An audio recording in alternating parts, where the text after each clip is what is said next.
तो 7वां पॉइंट है आपका पर्सनल कंजम्पशन। पर्सनल कंजम्पशन में तो मैंने आपको बताया आईटीसी का बेनिफिट आप ले ही नहीं सकते गुड्स और सर्विसेज के केस में। कब ले सकते हो आप आईटीसी का benefit?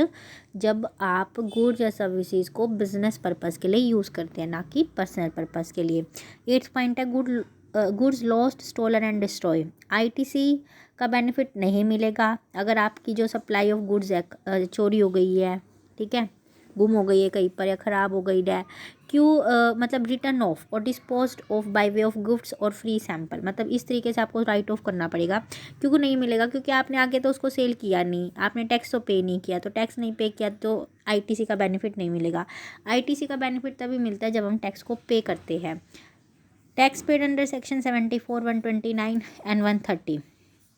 ITC shall not be available in respect of the supply of any tax paid in accordance with the provision of section 74 के अकॉर्डिंग, मतलब कि सप्लाई की हो टैक्स की, फ्रॉड केस हो, डिटेंशन केस हो, मतलब इन सेक्शंस के अंडर टैक्स पे किया है तो आईटीसी का बेनिफिट नहीं मिलेगा। क्योंकि ये फ्रॉड केस है इन द सेंस कि हमने फ्रॉडली दिखा दिया कि हमने सप्लाई किया गुड्स की, सर्विसेज की, छुपा दिया कुछ, जबकि ऐसा एक्चुअली में नहीं किया, उसे बोलते हैं। नेक्स्ट है आपका ability of credit in special circumstances. Credits कब मिलेगा? स्पेशल सर्कमस्टांसिस दी हुई है कुछ, ठीक है। तो ये जो स्पेशल सर्कमस्टांसिस है इस केस में ही आईटीसी का बेनिफिट मिल सकता है।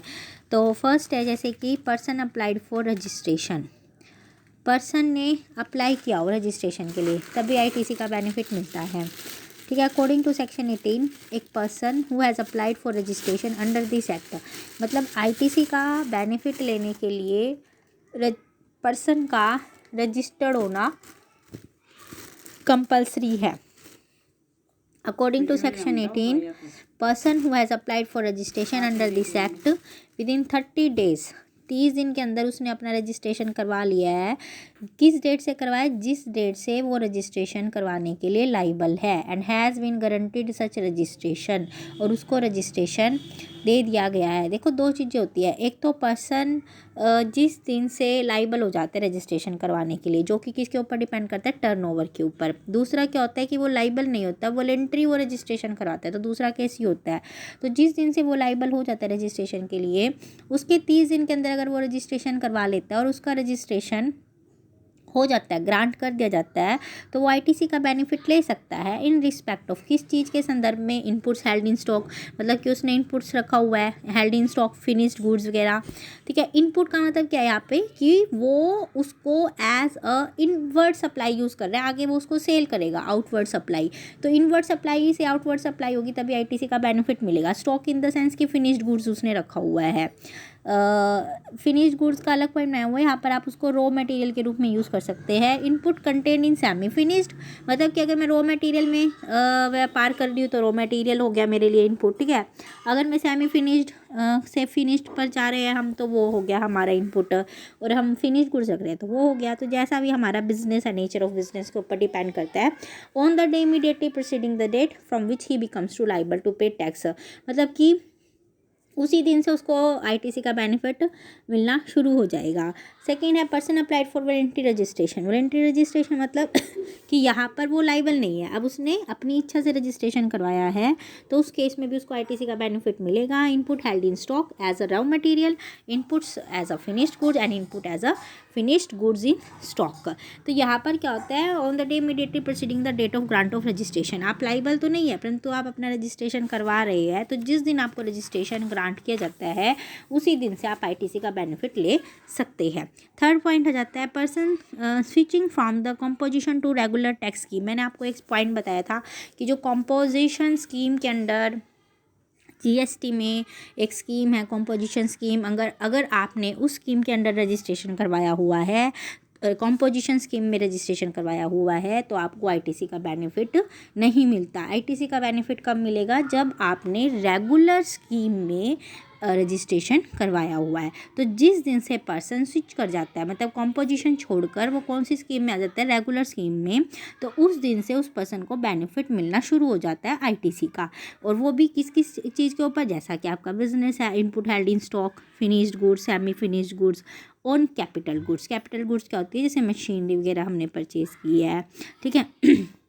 मतलब बिजनेस पर्पस के लिए कैपिटल गुड्स मंगवाई है तो उस पर भी आपको आईटीसी का बेनिफिट मिलेगा। एक इम्पॉर्टेंट नोट ये है कि आईटीसी जो होती है ना कैपिटल गुड्स के ऊपर shall be avail after reducing the tax paid on such capital goods by 5% points पर क्वार्टर। अभी गवर्नमेंट का रूल है ये, जैसे कि हमने कोई मशीनरी ली, ठीक है, उसके ऊपर टैक्स पे किया, आगे आपने उसको सप्लाई किया तो आईटीसी का बेनिफिट मिल जाएगा, परंतु कब मिलेगा? डिडक्ट करने के बाद, आफ्टर रिड्यूसिंग द टैक्स। जो आपने टैक्स पे किया है ना उसके ऊपर, जैसे कि एक टैक्स हमें इस अलग तरीके से पे करना होता है, जैसे कि हमने कैपिटल गुड्स परचेज़ की तो 5 पॉइंट्स पर क्वार्टर ऑफ ए ईयर, एक क्वार्टर के 5% पॉइंट्स होते हैं, उसके हिसाब से डिडक्ट करने के बाद आईटीसी का बेनिफिट मिलता है, ठीक है। तो वैसे मिलेगा, मतलब डिडक्शन के बाद मिलेगा आईटीसी का बेनिफिट, नॉर्मली नहीं मिलेगा। फोर्थ पॉइंट आ जाता है in case exempt supply become taxable. अब देखो एग्जाम सप्लाई थी, छूट थी, मतलब ठीक है जीएसटी की, अब वो क्या हो गया? सब टैक्सेबल हो गया। पहले वो चीज़ टैक्सेबल नहीं थी, जब वो चीज़ टैक्सेबल नहीं होगी तो आपको आईटीसी का बेनिफिट नहीं मिलेगा। नेचुरली चीज़ें, जनरली चीज़ें कि आपने टैक्स तो पे किया ही नहीं, अब वो क्या हो गई? टैक्सेबल। तो अब आपको क्या मिल जाएगा? टैक्स का बेनिफिट, आईटीसी का बेनिफिट मिल जाएगा स्टॉक्स के ऊपर, सेमी फिनिश्ड के ऊपर या फिर फिनिश्ड के ऊपर।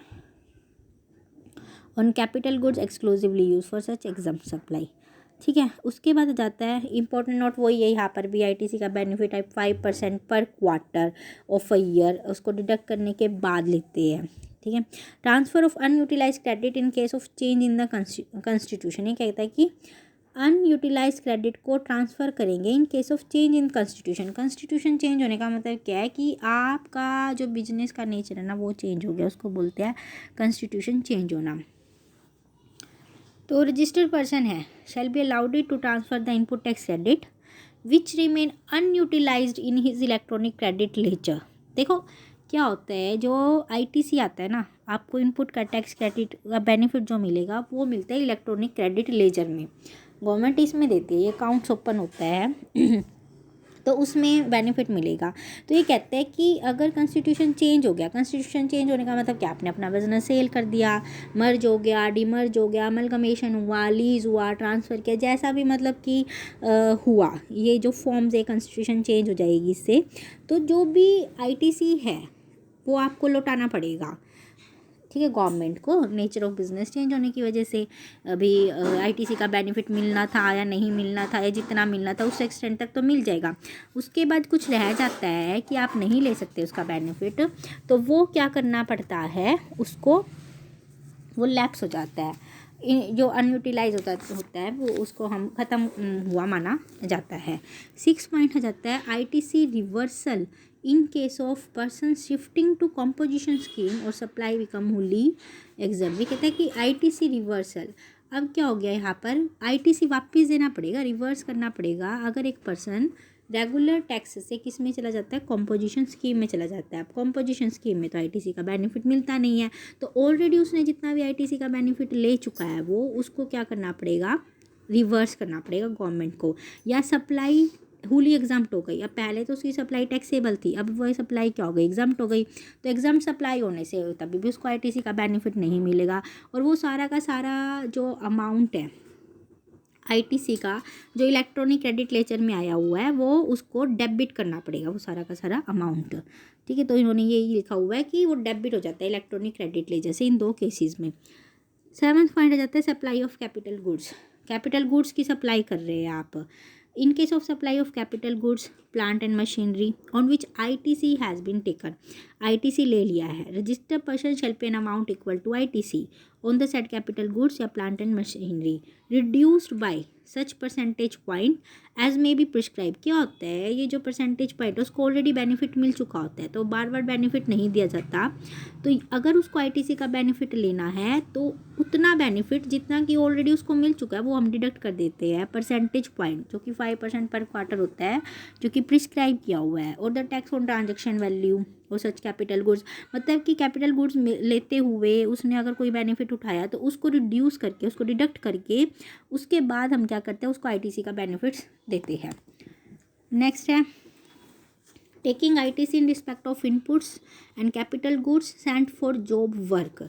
सेक्शन 19, ये जॉब वर्क क्या होता है? जॉब वर्क एक इम्पॉर्टेंट कंसेप्ट है। जॉब वर्क एक चीज़ होती है, जॉब वर्क एक ऐसी चीज़ होती है, एक ऐसा कंसेप्ट है जिसमें क्या होता है कि एक पर्सन है, जैसे कि हम मानकर चलते हैं कि एक पर्सन की फैक्ट्री है। अब वो क्या करता है, उस फैक्ट्री में सारा सामान वो खुद नहीं बनाता है, वो किसी और से सामान बनवा कर अपनी फैक्ट्री में यूज़ करता है, तो उसको आप जॉब वर्क बोलते हो। और वो जो जॉब वर्क होता है उसकी फैक्ट्री में ना होकर किसी और प्लेस पर होता है, तो उस रिस्पेक्ट में आईटीसी का बेनिफिट हम कैसे लेंगे?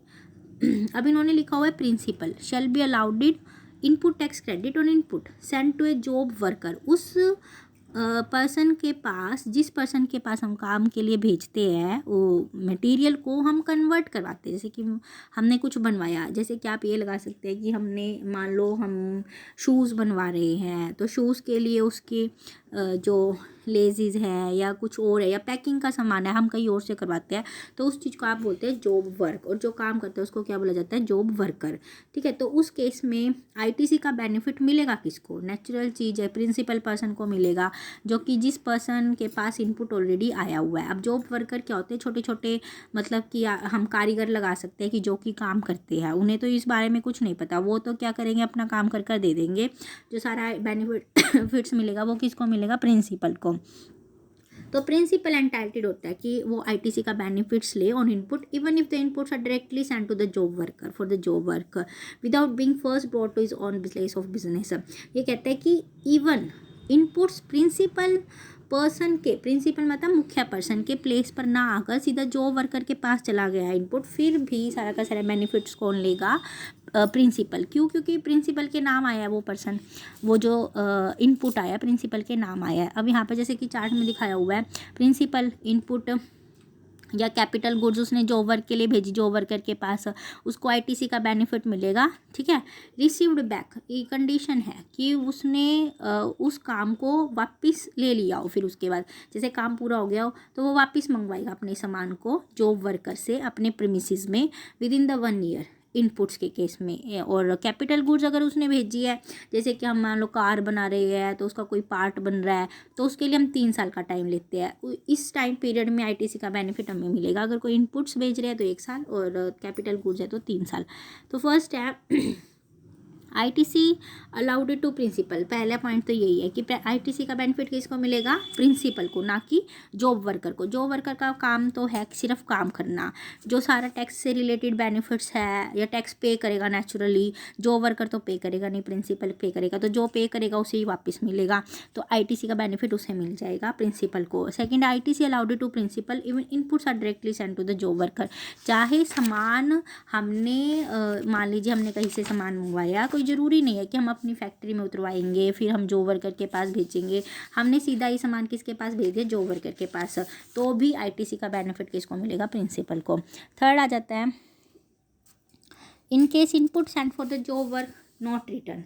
ये क्या कहता है कि इन केस इनपुट भेजा हमने जॉब वर्क के लिए, ठीक है, वापस नहीं आया, तो एक कंडीशन है कि आप आईटीसी का बेनिफिट ले सकते हैं जिस दिन हमने, प्रिंसिपल ने जॉब वर्कर को भेजा इनपुट, ठीक है, 1 ईयर के अंदर अगर इनपुट भेजते हैं आप तो उसका बेनिफिट ले सकते हैं, उसके बाद आप आईटीसी का बेनिफिट नहीं ले सकते। तो वो डेट कब मानी जाएगी? जब उसने इनपुट भेजा है। ठीक है, where the input are send directly to a job worker. पहली चीज़ क्या कहता है कि मतलब कि उसने अपने प्रीमिसेस में उतारा, उसके बाद उसने भेजा, तो हम जिस दिन उसने भेजा होगा ना प्रिंसिपल ने जॉब वर्कर के पास, वो डेट काउंट होगी कि इस दिन भेजा है, उस दिन से लेकर 1 साल के अंदर तक आप इनपुट टैक्स क्रेडिट का बेनिफिट ले सकते हैं। और अगर मान लीजिए इनपुट डायरेक्टली भेज दिया जॉब वर्कर के पास, तो 1 year shall be counted from the date of receipt of input receipt by the job worker. तो 1 साल कब माना जाएगा? जब उस जॉब वर्कर ने इनपुट को क्या किया हो? रिसीव किया हो। पहली चीज़ तो यहाँ पर ये कहता है कि उसने जॉब वर्क कंप्लीट हो गया 1 साल के अंदर, ठीक है, कि जो भेजा था वो 1 साल में काम ख़त्म हो गया। अब उस डेट को आपको 1 साल कब मानना है? जबकि उसने भेजा हुआ, प्रिंसिपल ने उस चीज़ को भेजा हो। और दूसरी कंडीशन क्या कहता है कि इनपुट डायरेक्टली चला गया जॉब वर्कर के पास, तो 1 साल कब कंप्लीट मानना है? कि जब उसने, जॉब वर्कर ने उस इनपुट को रिसीव किया है। फोर्थ पॉइंट है ITC on capital goods allowed to principal. ITC on capital goods, capital goods के ऊपर भी किसको मिलेगा? सीधी सी बात है, प्रिंसिपल को मिलेगा, जो वर्कर तो मिलेगा नहीं, चाहे कैपिटल गुड्स भेज लो, चाहे आप इनपुट्स भेज लो, सारा का सारा आईटीसी का बेनिफिट प्रिंसिपल लेगा, क्योंकि प्रिंसिपल ही टैक्स पे करेगा। ITC allowed to principal even capital goods are directly send to, job worker, दो केस लेकर चलते हैं ये, जिन्होंने ये 6-7 पॉइंट बना रखे हैं, इन्होंने 2 चीज़ों के बनाए हुए हैं कि एक तो इनपुट हम जो वर्कर को भेज रहे हैं, ठीक है, इनपुट वाला कंप्लीट हो गया हमारा 3 पॉइंट्स में। उसके बाद ये कहता है कि 4th पॉइंट से कहते हैं कैपिटल गुड भेज रही है, कैपिटल गुड्स भेज रही है तो भी आपको प्रिंसिपल को आईटीसी का बेनिफिट मिलेगा, डायरेक्टली भेज रहे हैं तो भी आईटीसी का बेनिफिट मिलेगा, ठीक है। और डायरेक्टली का मतलब कि उसके प्रिंसिपल प्लेस पर नहीं आया है। और अगर मान लो in case capital goods send for जो वर्कर नॉट रिटर्न, अब वो वापस नहीं आता कई बार, तो क्या होता है, तो आईटीसी का बेनिफिट्स लेने के लिए हमें टाइम पीरियड को देखना होता है। तो इस पॉइंट में भी वो यही बोल रहा है कि 3 साल, ऊपर वाले पॉइंट में 1 साल था, यहाँ पर 3 साल लगा लो। अगर उसने डायरेक्टली भेजा है, नहीं, अगर उसने अपने प्लेस से भेजा है तो 3 साल कब काउंट करने हैं, जब उसने जिस डेट को भेजा है। और अगर उसने प्रिंसिपल ने डायरेक्टली भेज दिया कैपिटल गुड्स, तब उसको डेट को कब काउंट करना है, जब जो वर्कर ने उसको रिसीव किया कैपिटल गुड्स को, तब आईटीसी का बेनिफिट मिलेगा। नॉन एप्लीकेबिलिटी ऑफ प्रोविज़न, ये प्रोविज़न एप्लीकेबल नहीं होता। Section 19 sub section 1, nothing contain apply to moulds, dies, jigs and fixture, ये छोटे मोटे मतलब कि वो होते हैं या टूल्स सेंड करते हैं, या फिर जो ये मोल्ड्स डाइज का काम करते हैं, उनके ऊपर ये प्रोविज़न अप्लाई नहीं होता है। उसके बाद आ जाता है manner of distribution of credit by the input service distributor, section 20। Input service distributor आपका 4 मार्क्स में आने के पूरे चांसेस है। आईएसडी बोलते हैं इन्हें, इनपुट सर्विस डिस्ट्रीब्यूटर। देखो ये क्या होता है, इनपुट सर्विस डिस्ट्रीब्यूटर का मतलब क्या होता है, जैसे एक पर्सन होता है, ठीक है, वो उसने अपनी वो सर्विसेज हायर कर लेता है कहीं से, उसके बाद ये जो डिस्ट्रीब्यूटर, देखो इनपुट लेने के बाद ये जो पर्सन है डिस्ट्रीब्यूट करता है सर्विसेज को, मतलब कि आगे ये सप्लाई करता है काफ़ी सारा। तब मेन पर्सन तो वही हुआ जिसने की सर्विसेज को लिया है, तो उसे आईटीसी का बेनिफिट मिलेगा। अब आगे जब इसने सप्लाई किया है तो ये उनको भी आगे प्रपोर्शन अमाउंट में आईटीसी का बेनिफिट देता है। तो आईटीसी का मतलब इन सिंपल वर्ड्स जो आप देख सकते हैं, input service distributor can be head office, एक हेड ऑफिस हो सकता है, कोई ब्रांच ऑफिस हो सकता है, कोई रजिस्टर्ड ऑफिस हो सकता है। एक चीज़ हो रहा है, आईटीसी का बेनिफिट लेने के लिए पर्सन को रजिस्टर्ड होना जरूरी है अंडर जीएसटी, ठीक है। अगर वो रजिस्टर्ड पर्सन नहीं है तो उसको आईटीसी का बेनिफिट नहीं मिलेगा। तो ये कहता है कि आईएसडी कलेक्ट द आईटीसी। अब आईएसडी क्या होता है, इनपुट सर्विस जो डिस्ट्रीब्यूटर है, जो कि हेड ऑफिस होता है, ब्रांच ऑफिस होता है, रजिस्टर्ड ऑफिस होता है, वो आईटीसी ले लेगा, ठीक है। क्यों ले लेगा आईटीसी, क्योंकि उसने परचेज किया सारी की सारी, इसीलिए वो ही आईटीसी लेगा। जो भी पर्सन टैक्स पे करेगा ना, वही आईटीसी लेगा। अब क्या करता है, वो डिस्ट्रीब्यूट करता है to all the recipients. All the recipients मतलब ब्रांचेज, मतलब हम यहाँ पर ये लेकर चलते हैं, एक चीज़ है हेड ऑफिस, हेड ऑफिस को आप क्या बोल सकते हैं, आईएसडी। उसके बाद उसकी काफ़ी सारी ब्रांचेज है, ठीक है। अब वो ब्रांचेस को हेड ऑफिस ही मैनेज करता है, तो वो क्या करता है, आईटीसी कलेक्ट कर लेता है हेड ऑफिस। उसके बाद अलग अलग ब्रांचेस के में वो जितना भी उनका अमाउंट बनता है वो उन सब रेसिपिएंट को डिस्ट्रीब्यूट करता है under the different heads in the sense CGST देना है, एसजीएसटी देना है, या फिर आईजीएसटी देना है। सीजीएसटी की अगर वो इंटरस्टेट सप्लाई है, उसकी इंटरस्टेट दूसरे स्टेट में उसकी ब्रांचेज है। एसजीएसटी मतलब कि उसकी एक ही स्टेट में ब्रांचेज है, तो वो उसको एसजीएसटी देगा या फिर यूटीजीएसटी देगा, और दूसरे स्टेट में ब्रांच है तो उसकी वो सीजीएसटी देगा, ठीक है। According to section 20, input service distributor ISD distribute the credit of the central tax, central tax और इंटीग्रेटेड टैक्स, मतलब जैसी भी पोजीशन है वो उसको डिस्ट्रीब्यूट करेगा। तो कुछ एक कंडीशंस है distribution of credit by the input service distributor, जो आईएसडी है उसको कंडीशंस फुलफिल करनी होगी ताकि वो डिस्ट्रीब्यूट कर सके आईटीसी को। फर्स्ट कंडीशन है रिक्वायरमेंट ऑफ डॉक्यूमेंट्स, बिल्कुल सही बात है। ये कहते हैं कि जो क्रेडिट है वो डिस्ट्रीब्यूट करेगा recipients in the sense branches, against documents containing such details, मतलब कि उसके पास है ना डॉक्यूमेंट्स होगा कि उस जैसे कि मान लीजिए वो आई इनपुट्स देता है किसी ब्रांच को, अब उसने किसी ब्रांच को इनपुट्स दिया तो उसने नेचुरल चीज़ है जनरली उसने उससे पेमेंट ले ली होगी, तो जब उन्होंने टैक्स पे किया होगा ब्रांचेज ने, अब जब ब्रांचेस टैक्स पे करेगी तो आईएसडी उस ब्रांच को उतना ही अमाउंट पर आईटीसी दे देगा जितना अमाउंट उन्होंने पे किया हुआ है, तो उसका टैक्स इनवॉइस होगा। तो डॉक्यूमेंट्री प्रूफ होना चाहिए आईएसडी के पास, तभी वो आईटीसी का बेनिफिट्स ले सकता है। सेकेंड है limit of credit distribution. Credit distribution मतलब जितना कोई पर्सन पे करेगा उतना ही वो आईटीसी का बेनिफिट लेगा, उससे ज़्यादा तो वो बेनिफिट ले ही नहीं सकता, तो ये लिमिट रखी जाएगी। थर्ड पॉइंट है distribution of ITC to the concern recipient, उसी को देगा ना आईटीसी जिसने टैक्स पे किया है, कंसर्न रिसिपिएंट जो उससे संबंधित है, किसी और को तो वो आईटीसी देगा नहीं, जिसने टैक्स पे नहीं किया उसको वो आईटीसी नहीं देगा। आईएसडी क्या होता है, खुद ही टैक्स को आईटीसी को कलेक्ट करता है और वो ये देखता है कि किसने टैक्स पे किया, उसी के अकॉर्डिंग उसी अमाउंट में वो उसको आईटीसी का बेनिफिट दे देता है जिसका जितना बनता है। Distribution of ITC to more than one recipient, अब मोर देन वन रिसिपिएंट मतलब कि उसकी काफ़ी सारी ब्रांचेज है, तो वो उसी हिसाब से जिस भी पर्सन का जितना भी आईटीसी बनता है, चाहे वो स्टेट में रह रहा है, चाहे वो यूनियन टेरिटरी में रह रहा है, चाहे वो विद इन स्टेट है, चाहे वो आउटसाइड स्टेट है, तो उस हिसाब से उसको वो एट्रीब्यूट कर देता है। Distribution of ITC on the basis of turnover, ठीक है। और कहता है कि credit of tax paid on I input service distributor attributable to all recipients, ठीक है, अमंग सच रिसिपिएंट, जितने भी रिसिपिएंट्स हैं उनमें वो बांट देता है। And such distribution shall be pro rata on the basis of turnover in a state or turnover in a union territory, turnover के बेस पर वो उसको डिस्ट्रीब्यूट करता है आईटीसी का बेनिफिट कि किसकी कितनी टर्न ओवर है, प्रो रेटा बेसिस पर कि हम इसको इतना बेनिफिट्स दे देते हैं, आईटीसी का इसको इतना बेनिफिट्स दे देते हैं, तो वो उस अकॉर्डिंग उसको दे देते हैं। Manner of recovery of credit distribution in excess, कई बार क्या होता है कैश क्रेडिट डिस्ट्रीब्यूट किया उन्होंने, वो एक्सेस में कर दिया, उसका बनता नहीं था इतना, ठीक है, और उसको एक्सेस में कर दिया। जैसे कहते हैं कि input service distributor distribute the credit in contravention of the provision resulting in excess distribution, ज़्यादा डिस्ट्रीब्यूशन हो गया है ऑफ क्रेडिट टू वन और मोर पार्टिसिपेंट्स रिसिपिएंट, तो एक्सेस जो डिस्ट्रीब्यूट किया है वो रिकवर कर लिया जाएगा from such participants along with the interest के साथ, उससे एक्स्ट्रा जो डिस्ट्रीब्यूट किया है वो उसे वापस कर लिया जाएगा। तो गर्ल्स आपका ये चैप्टर यहाँ पर कंप्लीट होता है, इनपुट टैक्स क्रेडिट। अगर कोई डाउट्स है तो आप पूछ सकते हैं क्वेरी के साथ, और आपको कोई भी किसी भी चैप्टर में प्रॉब्लम है तो मैसेज करके आप पूछ सकते हैं।